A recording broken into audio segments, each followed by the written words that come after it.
Hello everyone. स्वागत है आप सबका हमारे यूट्यूब चैनल में। एजुकेशन फील्ड में एक नई इन्फॉर्मेशन मैं आज लेके आई हूँ आपके लिए। आज की जो इन्फॉर्मेशन है वो कॉलेज लेक्चर या कॉलेज शिक्षा असिस्टेंट प्रोफेसर जो है उससे रिलेटेड है। काफ़ी दिनों से हमने देख रहे थे कि इसकी जो एग्ज़ाम डेट थी उसमें असमंजस की स्थिति बनी हुई थी। आपको याद हो तो मैंने पिछली वीडियो जब इसके रिलेटेड बनाई थी तो मैंने उसमें बोला था कि आपकी जो डेट है वो किसी भी तरीके से जो सितंबर है उसके थर्ड वीक से पहले तो आएगी ही नहीं। और काफ़ी लोगों ने कमेंट में भी पूछा था कि वो क्यों नहीं आएगी, तो मैंने उनको ये जवाब दिया था क्योंकि तब तक कि उनके पास ये है कि एक तो वो फॉर्म चल रहे थे जिसके अंदर आप चेंज वगैरह करा सकते हो, वो फॉर्म चल रहे थे, इस वजह से नहीं आ सकती। आज देखो 14 तारीख है और आज थर्ड वीक है। थर्ड वीक जैसे स्टार्ट हुआ एक इन्फॉर्मेशन आई है राजस्थान लोक सेवा आयोग इसमें की तरफ से। ये इन्फॉर्मेशन क्या है एक बार मैं आपको ये बता देती हूँ।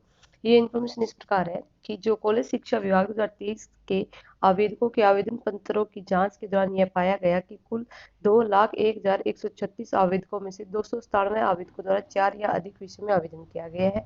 इतना ही नहीं, 54 आवेदकों ने तो 5 से अधिक विषयों में स्वयं को अधिस्नातक यानी कि पोस्ट ग्रेजुएशन बताते हुए आवेदन किए हैं। 5 अभ्यर्थियों ने 26 से अधिक विषयों में आवेदन किया है एवं 2 अभ्यर्थियों ने तो समस्त 48 विषयों में स्वयं को क्या बताया है, पोस्ट ग्रेजुएशन बताया है।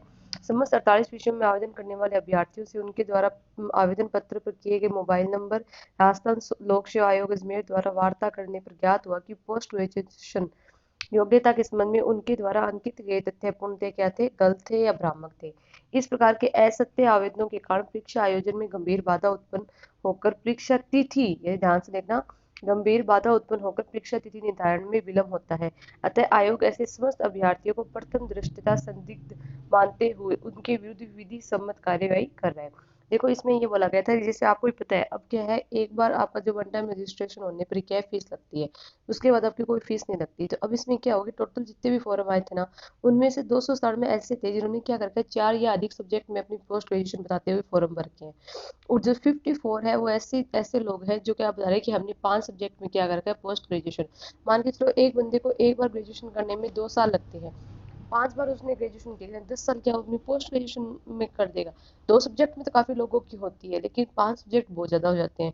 और इसमें भी क्या किया है, 2 विद्यार्थी तो ऐसे थे जैसे 48 सब्जेक्ट पे क्या आई है भर्ती आई है, उसमें से क्या थे 2 विद्यार्थी तो ऐसे थे जिन्होंने टोटल 48 में आवेदन भर दिया। अब वहाँ क्या होता है कि जब नंबर देने होते हैं उन नंबर पर जब कॉल किया गया आयोग के द्वारा तब पता चला कि ये क्या था, पूर्णतः क्या था, गलत था। उन्होंने ऐसा बस भ्रामक उत्पन्न करने के लिए, झूठ बोलने के हिसाब से ये उन्होंने फिल किया था। इसके बाद इन्होंने क्या बोला है, उन्होंने बोला है कि जब ऐसी चीजें की जाती है तो उनके आवेदन पत्र की जांच वगैरह करते हैं ना तो उनमें टाइम बहुत ज्यादा लग जाता है। टाइम ज्यादा लगने की वजह से क्या होती है, जो एग्जाम की जो डेट है निर्धारित करने में क्या हो जाता है, विलम्ब हो जाता है। तो एक तो ये चीज होगी विलम्ब होने की। अब आप देखो आज 14 सितंबर हो गया है, ठीक है, अब सितंबर के 16 दिन बचे हैं और अक्टूबर के बचे 31 दिन। ठीक है, मैं टोटल अक्टूबर के दिन ले रही हूँ, मैं ये मान के चल रही हूँ अगर एक भी दिन ऐसा हो कि पेपर करवाए तो मैं टोटल एग्जाम के दिन लेके चल रही हूँ। तो टोटल दिन कितने हो गए, 47 हो गए। और 47 दिन के अंदर आपको भी पता है कि जो एग्जाम है वो 45 दिन पहले क्या देता है, पूर्व सूचना देता है। अब इनमें से एक आरएस का निकाल दो एग्जाम, दशहरा अक्टूबर में आएगा, दशहरा का निकाल दो, ऐसे एक दो छुट्टियां और है, ऐसे करके छुट्टियां निकाल दो। 45 दिन बचेंगे कहाँ, 45 दिन नहीं बच सकते। तो इस हिसाब से एग्जाम तो ये होगा नहीं, अभी सभी को दिख रहा है एग्जाम ये होगा नहीं। अभी ये इन्फॉर्मेशन अब इसलिए बोली है कि एक ये भी हो जाएगा कि 45 डेज नहीं रहेंगे। तब मैंने बोला था कि ये जो एग्जाम डेट है वो थर्ड वीक से पहले नहीं आ सकती, क्योंकि थर्ड वीक से पहले आती तो कोई ना कोई रिजनेबल चांस था उनके पास, अब कोई रिजनेबल चांस नहीं है।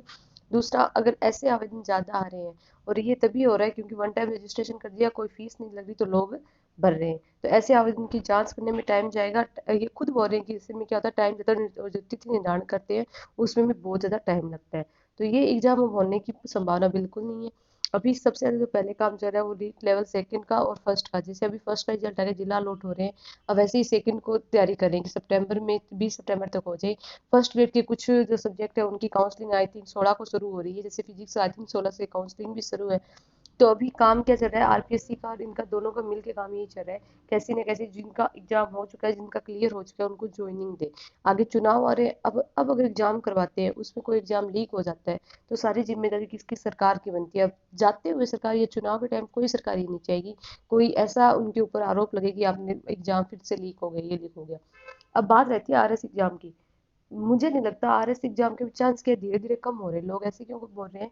क्योंकि वहां भी अगर दिक्कत हुई, अगर थोड़ा बहुत भी ये हुआ कि एग्जाम लीक हो गया, तो सरकार के ऊपर आ जाती है सारी बातें। तो देखो, असिस्टेंट प्रोफेसर का एग्जाम तो अभी होने की संभावना नहीं है, ये आगे वही फरवरी या जनवरी तक जाएगा।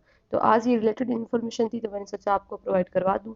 इससे रिलेटेड कोई भी इन्फॉर्मेशन हुई तो आपको आगे फिर से प्रोवाइड करवा दी जाएगी। अपनी तैयारी को ऐसे ही चलाते रहें, लगातार रखिए, उसको ब्रेक ना दे बीच में। आपको अच्छा टाइम मिल चुका है, आप उसकी तैयारी करें। आज के लिए इतना ही, धन्यवाद।